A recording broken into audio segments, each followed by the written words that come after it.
Okay, so now after I had all my superfood stuff, so now I'm having probably about 20 to 30 minutes after, probably more like 30.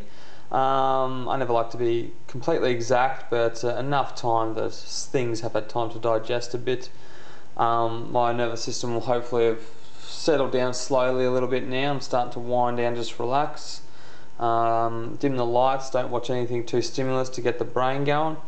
And basically I've got two different types of amino accounts there. So you have your meat and you have your chicken.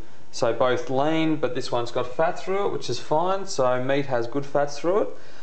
They target, I think, in the hormone factor, because you've got 6 hormone spikes, I think they target more 1, 2, and I think it's 4. I won't give you the names, they're way too complicated.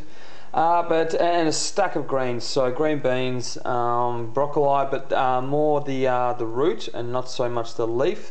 The root is massively good for iron, magnesium, zinc, potassium, calcium, so that's more I have that. And a tiny little bit of carrot through there.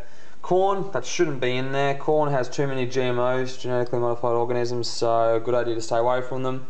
I'm going to have probably a teaspoon or two, depending on how I am with my alkalizing, my pH level in my body at the moment. So what I do is use the strips, the alkaline strips, and you just take a small bit off, put it under your tongue, and compare it with this chart, or you can do urine sample test. So as you can see here, it's got for urine is 6.7 to 7, and saliva is 7 to 7.5. So yeah, this camera is getting going a bit. Anyway, that gives you an idea of how I do it, because remember, alkalinity is so important to your health, to inflammation, to disease, to feeling better, not having to put stimulants in all the time of whatever it may be to bring you up and boost you up. The more your body is alkalized nutritionally and hydrationally, so water content, that way your cells are not damaged, they are more free radical free. The membranes are able to communicate with electrical impulses from the brain to the stomach. So essentially, focus drive, neural drive from the stomach to the brain, because the brain and the gut are like a, well, they're one basically. I mean, they say the gut is the first brain or the second brain. So that's very important to know. So the better gut you have, the more dopamine you'll produce, the better you'll feel.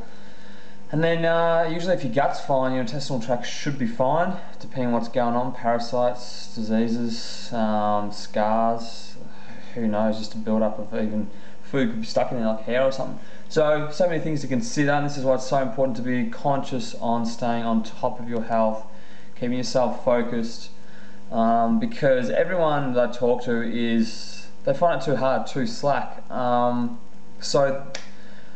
Yeah, it is. Sure it is. It takes time, like anything. So do everything slowly and just stick at it, because in the end, you know, this is where people get it wrong. It's when they get to the end that then they go and get the help and don't do anything in between.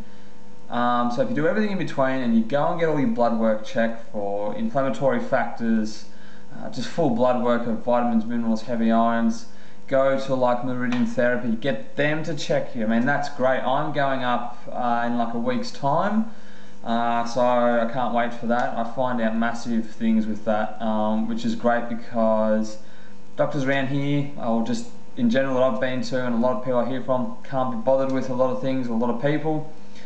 So meridian therapy, and I've seen other people up there, and they have found out so many things that doctors never even thought to test them for or did, and it's worked wonders. So yeah, that was meant to be on food, but it went a bit longer. Okay, all right, cheers.